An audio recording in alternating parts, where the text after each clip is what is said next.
Wélida, eu vou, na qualidade de coordenador, vou 5 minutos colocar umas questões e a gente faz assim, colocando as questões aqui em bloco e depois a gente passa para... Aí você faz essa provocação desse tamanho eu não respondo. Então você responda e aí eu guardo e na sequência eu apresento. Porque boa parte das discussões que o Zé fez, e para quem me conhece, os alunos de Direito Financeiro que aqui estão, mesmo quem já debateu isso mais a fundo, o meu doutorado, há 5 anos atrás, foi exatamente sobre como o plano real, a estabilização da moeda no Brasil, literalmente torrou bilhões de reais. Vejam, vamos começando a fazer as contas. Privatizações, expansão da carga tributária de 24% para 36%, 37% do PIB. Somem a isso, além disso, o crescimento vertiginoso da dívida pública, porque durante o período Fernando Collor, a dívida pública brasileira estava em 25% do PIB. No auge da crise de 2000, quando R$1 deixou de valer $1, em 99, a nossa dívida pública bateu em quase 70% do PIB. Então, somem as 3 variáveis. Privatização, isso é receita, isso entra como ingresso de receita nos cofres públicos. A própria expansão da receita tributária e a dívida, ou seja, a dívida, em alguma medida, é uma conta de receita. Você não tem só a despesa, você tem a dívida. Somadas essas 3 variáveis, honestamente, onde houve um acréscimo vertiginoso de qualidade das políticas públicas? Os recursos, somados os 3, foram apenas torrados, neutralizados, consumidos na estabilização monetária, que não é neutra. A discussão que o Zé fez agora, e eu quero que vocês percebam, se eu estou discutindo saúde e educação na Constituição, é uma forma de tentar dizer: precisamos sim juridicizar a execução orçamentária. Precisamos falar de que dinheiro tem um fundamento jurídico. O gasto público tem face, tem cheiro, tem escolha política por trás. E esse dado dos 230 bilhões saiu semana passada no Valor Jornal Econômico, eu até fiz questão de replicar para os alunos, porque é assustador. 230 bilhões de reais consumidos no Orçamento Geral da União em um ano é 4 vezes o que se pode, o que se pretende gastar em saúde. 230 bilhões é 15 vezes o programa Bolsa Família. Eu estou dando dados comparativos, porque o dado bruto sou estranho, né? 230 bilhões de reais para o serviço da dívida, e a primeira vez que o Congresso Nacional, viu, Fabiana, na área da legística, a primeira vez que o Congresso Nacional tentou, dentro do projeto de lei de plano plurianual, discutir a meta fiscal de superávit primário, porque o superávit primário é a economia que o governo faz para pagar o juro da dívida, até para a dívida não se expandir de forma desordenada. A única vez, melhor dizendo, que o governo, o parlamento, tentou discutir superávit primário no Congresso Nacional, mudaram o relator do PPA, mudaram o relator do plano plurianual. Quando o Congresso, a Comissão Mista de Orçamento, no nível federal, tentou debater a raiz do problema, retiraram da pauta, porque o dado é neutro, porque economia não se discute, porque a agenda econômica está fora do direito da política. Agora pergunto, pagamos mais tributos se vier a nova CPMF sob a roupagem de contribuição social para a saúde? Adianta? Efetivamente vamos resolver na origem o problema, porque vai entrar a CSS de um lado, vai sair o correspondente imposto. Vejam, entra uma contribuição vinculada de um lado, mas não significa acréscimo efetivo de recurso, porque você apenas intercambia. Foi o que aconteceu com a CPMF. Houve acréscimo real de recurso para a saúde? Não. Então, dentre as 5 questões, tentando enfrentá-las, a judicialização, ela é remédio paliativo, ela apenas vocaliza uma pressão, nesse sentido até é um bom mecanismo, mas a vocalização da sociedade, as pressões sociais, da forma como vêm sendo feitas, elas vão atacar a raiz do problema. Não adianta ações individuais multiplicadas a miríade para enfrentar uma questão que se dá no nível do orçamento geral da União, que se dá no nível do debate econômico, que precisa ser constitucionalizado. Nós estamos hoje cada vez mais aqui entendendo que política pública passa por opção política, mas também passa por financiamento, por custeio. Sem dinheiro, ninguém formula uma política pública adequada. Não há como você entregar para o mercado, nem tampouco imaginar que a fatura vai ser liquidada só no nível dos municípios, e quem mais arrecada não aplica. É falácia achar que a contribuição social da saúde resolve o problema. Na verdade, só prorroga e acalma as mentes inquietas. Então, judicialização efetivamente é a solução pequena que até agrada o mercado. Para lhes ser sinceros, né, quero que vocês percebam, a judicialização acalma a sociedade. A judicialização, ela lança um manto falso de que em alguma medida está tendo uma válvula de escape. A judicialização, ela é benéfica para os executivos, que não são obrigados com isso a formular uma política pública universalizante em caráter preventivo.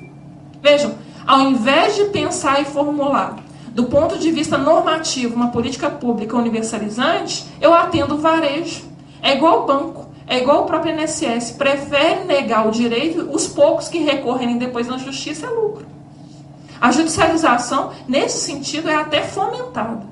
É mecanismo de válvula de escape para o sistema não explodir. O segundo aspecto do federalismo, né, às avessas, né, o federalismo de cabeça para baixo, é aí que está a principal dimensão. Gente, eu falei muito de Ribeirão das Neves, mas os outros municípios também estão passando por uma pressão enorme. Não dá para imaginar que o custeio da saúde vai se tornar, nos próximos 5, 10 anos, mais qualificado se a fatura só é paga por quem pode menos. Todos nós, ou os que conhecemos direito, e os que não conhecem já ouviram falar de direito a alimentos, prestação alimentícia. O binômio fundamental é possibilidade e necessidade. Quem presta pode e quem recebe os alimentos precisa. Na área da educação e na área da saúde, quem mais pode é a União. E ambos os setores reclamam muitos recursos federais, até para poder pavimentar as diferenças regionais do país. Por isso que a União tem que ter papel integrador. Por isso que tem que ser cooperativa e não competitiva. Na dimensão do problema econômico, eu concordo profundamente em que, enquanto o Supremo Tribunal Federal não enfrentar a economia como uma boa parte da origem dos problemas de política pública, enquanto o Supremo Tribunal Federal não enfrentar a necessidade de constitucionalizar a agenda econômica, notadamente o próprio Banco Central, a gente não avança. E aí eu vou dar um dado concreto, porque fica parecendo que a gente só está tematizando em nível político, né, em nível teórico. Não há limite de endividamento para a União. De todos os 3 níveis da federação, a Lei de Responsabilidade Fiscal, a Lei Complementar 101 de 2000, reclamou limite de gasto, limite com a dívida. Qual que é o único ente que até hoje não tem o seu limite fixado? A União. Os estados e os municípios têm um percentual da sua receita corrente líquida que eles podem se endividar. Por que foi importante estabelecer limite da dívida dos estados e dos municípios? Para estabelecer um garrote, a União poder controlar do centro. Mas por que a União continuou sem esse limite? Por que a União não pode sofrer constrição em limite de dívida, o máximo que ela pode se endividar? Para continuar fluindo livremente a taxa Selic. Para o Banco Central poder repercutir o quanto quiser no orçamento da União. Aquela decisão da semana passada, ou retrasada, de 0,25% da taxa Selic, ela não é neutra. Saibam vocês que ela custa cerca de 3 bilhões de reais. 3 bilhões de reais é quase o que BH tem para cuidar de 2 habitantes. 3 bilhões de reais é cerca de 60%, 70% do orçamento do município de BH para cuidar de todos nós, durante um ano. 0,25% da taxa Selic custa a receita tributária que está fazendo falta para manter ponte. A receita tributária que está fazendo falta para você falar em política remuneratória adequada. É a receita tributária que falta para a gente ter uma universalização efetiva em saúde. Então essa agenda não é neutra, essa agenda é deliberadamente retirada do parlamento, porque quando se tentou enfrentar no parlamento, mudaram o relator do PPA.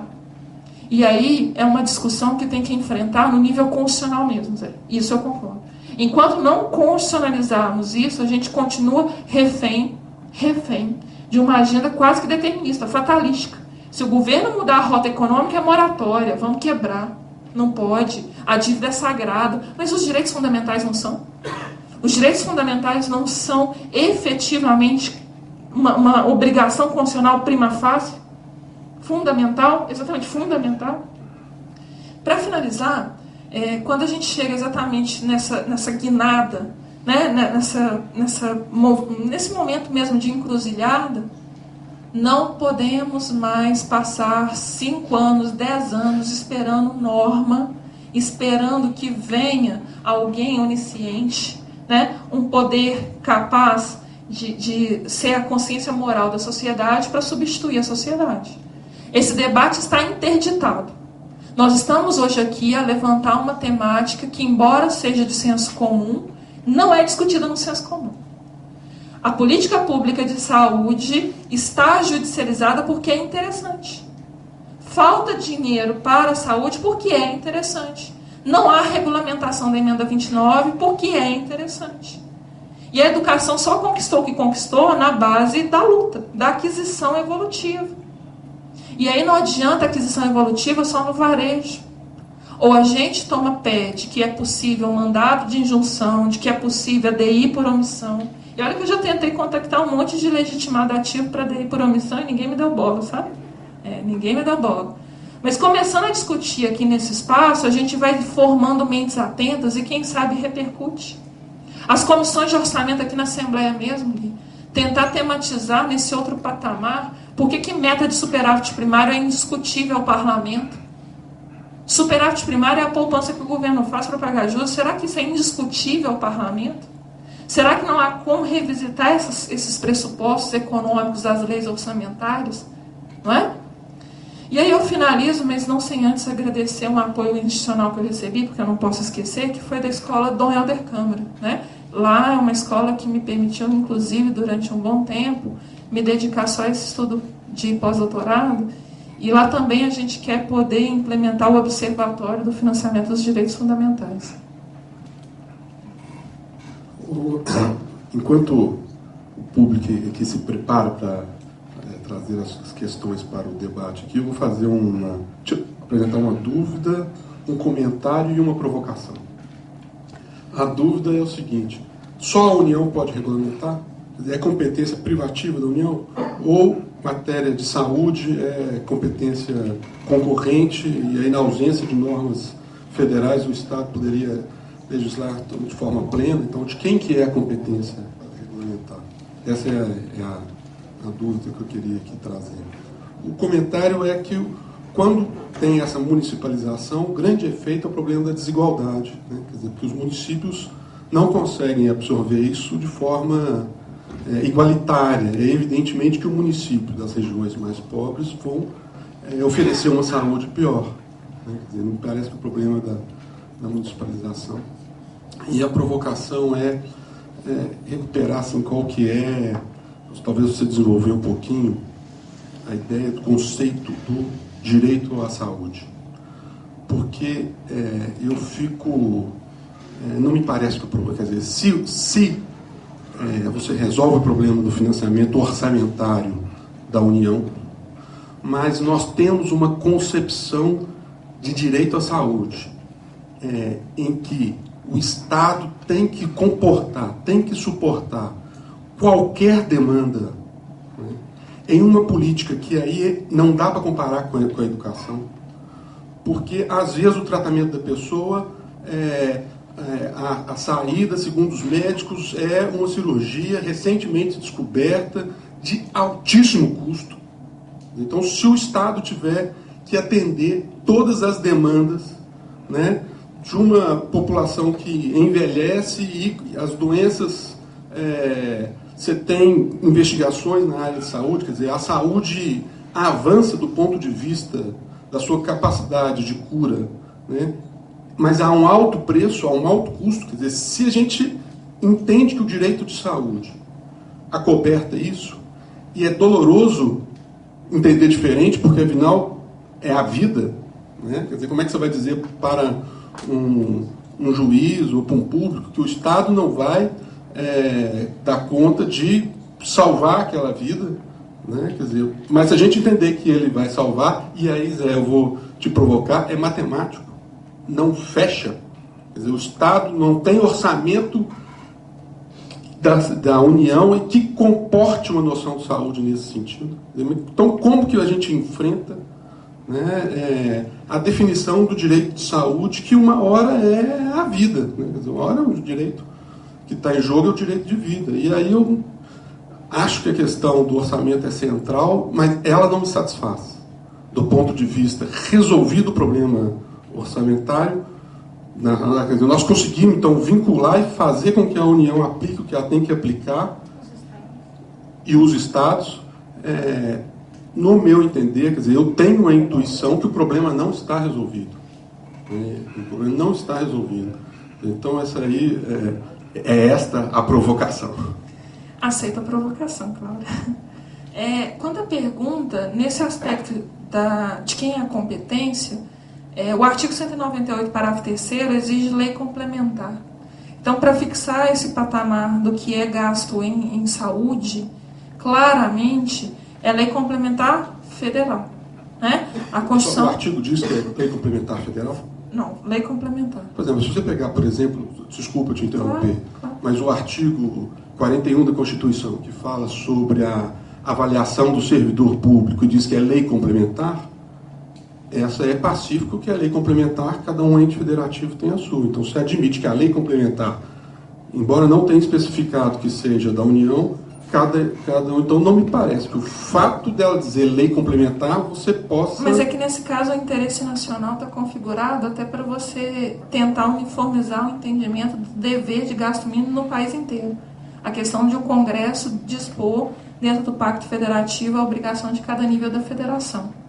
Eu entendo, nesse sentido, que a União deve trazer a regra do artigo 198, parágrafo 3º, até para evitar essas distorções de cada ente aplicar a mais ou a menos, de forma a não obedecer à diretriz constitucional de um gasto mínimo. Poder gastar a mais, ótimo, mas abaixo do mínimo federal, o mínimo estabelecido na lei complementar reclamada pela Constituição, não.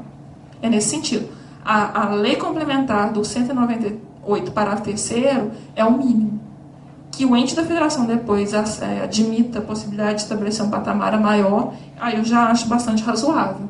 Até porque é uma interpretação benéfica ao direito fundamental. Na sequência, a pergunta sobre a disparidade da municipalização, esse é um problema realmente consistente, porque se os municípios forem os únicos implementadores de política pública, ou seja, na ponta quem executa é só o município, aí você realmente vai legar as regiões mais pobres do país a uma condição de perpetuar a sua dificuldade, a sua miséria. A reprodução de políticas públicas deficitárias por municípios pobres, infelizmente, só vai ser suprida, só vai ser superada se houver o federalismo cooperativo em que os estados e a União ingressem. Por isso que eu sustento muito a importância da União como integradora, mas também o papel dos estados. Eu vou repetir, não é só a União que é regressiva. 13 estados da federação disfarçam o que é gasto mínimo em saúde. E aí eu posso te dizer já na terceira pergunta. Tudo bem que não dá para a gente abrir o conceito de gasto em saúde de modo a atender tudo que se pede a título de atender o direito à vida. Mas você consegue claramente dizer que não é gasto em saúde, pelo menos no conceito constitucional de gasto mínimo, manutenção de despesas veterinárias. Né? Então, trazendo a perspectiva, quando você me trouxe a última pergunta, dá para a gente pensar em política pública de uma única vez, de uma vez por todas, Gui? Dá para a gente resolver um problema efetivo, problema sólido, consistente em política pública, que seja definitivo, mas nenhum problema vai ser definitivo.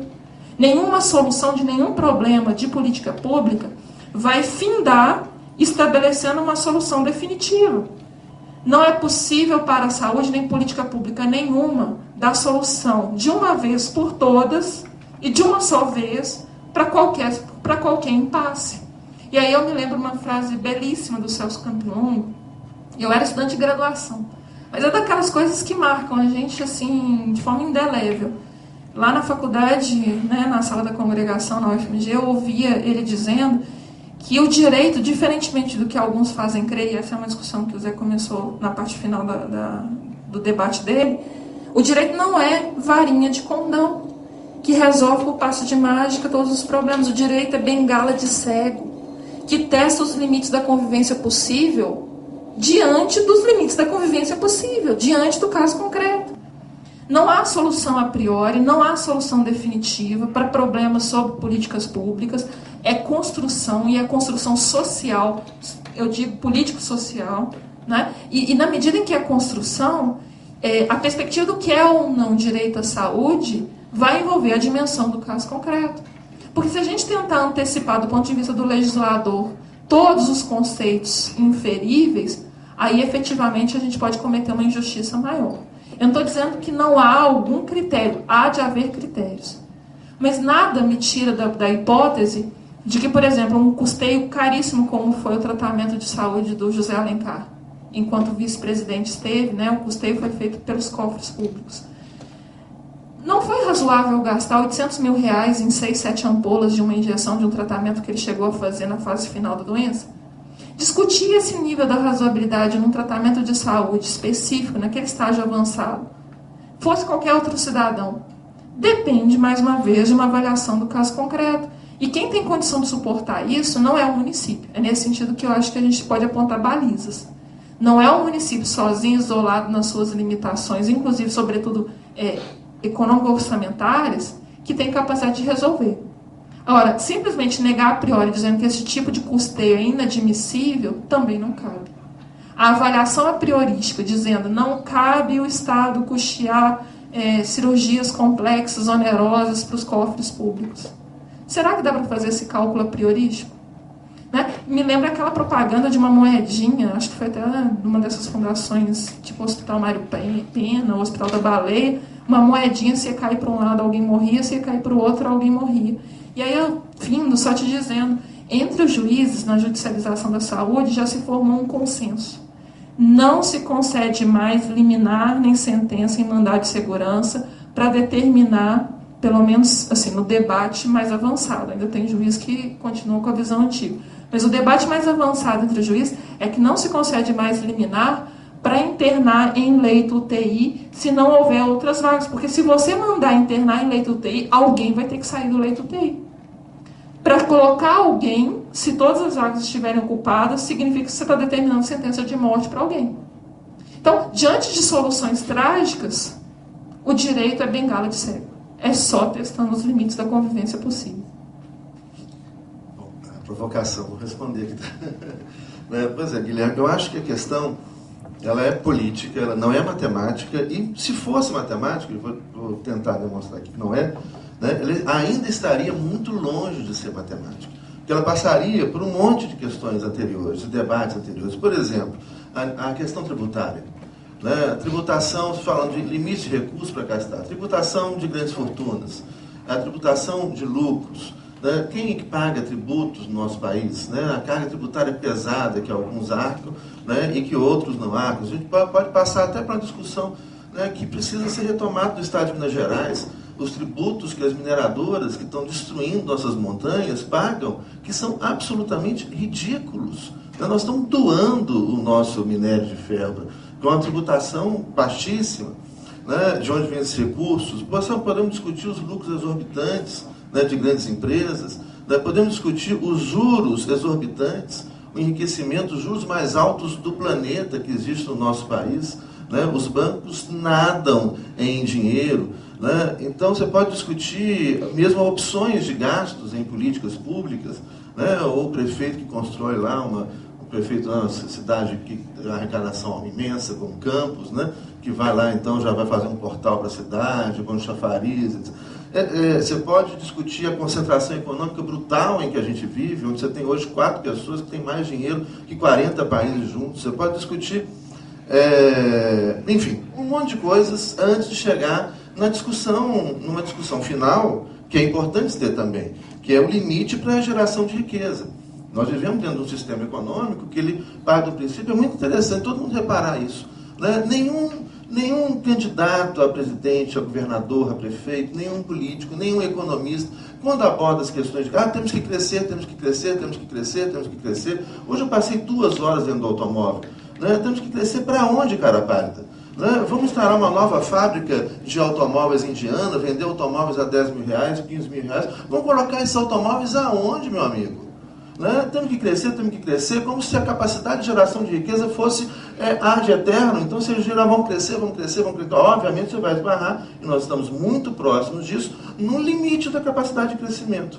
Aí a gente vai vir um outro debate. Aí talvez o debate possa ser matemático. Não é matemático ainda. Porque o debate vai passar pelo seguinte: se o Brasil, nesses últimos anos, né, cresceu muito, e esse crescimento fez com que os ricos ficassem mais ricos, que a classe média ganhasse, né, com que os pobres também virassem classe média, que os miseráveis saíssem da pobreza, todo mundo ganhou, né, nesses últimos 8 anos de política do governo Lula, todo mundo ganhou. Mas até quando que essa política, onde todo mundo ganha, o rico fica mais rico, o pobre melhora, a classe média melhora, o miserável melhora, até quando que isso é sustentável? Né? Ele não é sustentável durante muito tempo. Né? Vai chegar a um patamar onde há um limite efetivo, mas o debate continua não sendo matemático. Por quê? Porque a gente vai chegar a um patamar onde vai falar, olha, essas pessoas continuarem ganhando, elas vão ter, você tem duas opções. Ou elas começam a repartir, ou você começa então a repartir riqueza, para que então os que estão ganhando muito ganhem menos, para que os que não ganham nada possam comer, morar, né, ter o mínimo, ter saúde, ou você vai repartir, ou então essas pessoas que ganham muito, né, devem se armar até os dentes. E não só eles, a classe média também. Eu sugiro que aqui todo auditório comece já a treinar Krav Maga, Karatê, com a metralhadora, que treina tiro, porque aí vai vir um batalhão de miseráveis para invadir as nossas casas. Você tem duas opções. Muito em breve, ou a gente reparte riqueza, né, ou a gente se arma até os dentes. Parece que uma parte da população do mundo afora, inclusive no Brasil, em São Paulo, que escolheu se armar até os dentes. Você tem bunkers, né, dos milionários, tem aquelas casas lá, você tem um quarto do pânico. Em São Paulo você tem a casa do pânico, uma casa inteira, a prova de bomba, de bala, de tudo. Então tem as pessoas que estão optando por se armar. Mas eu acho que o mais inteligente seja optar por uma política de repartição. Não passa pela matemática. Ou, se um dia passar, está muito longe disso. Eu acho que não passa pela matemática.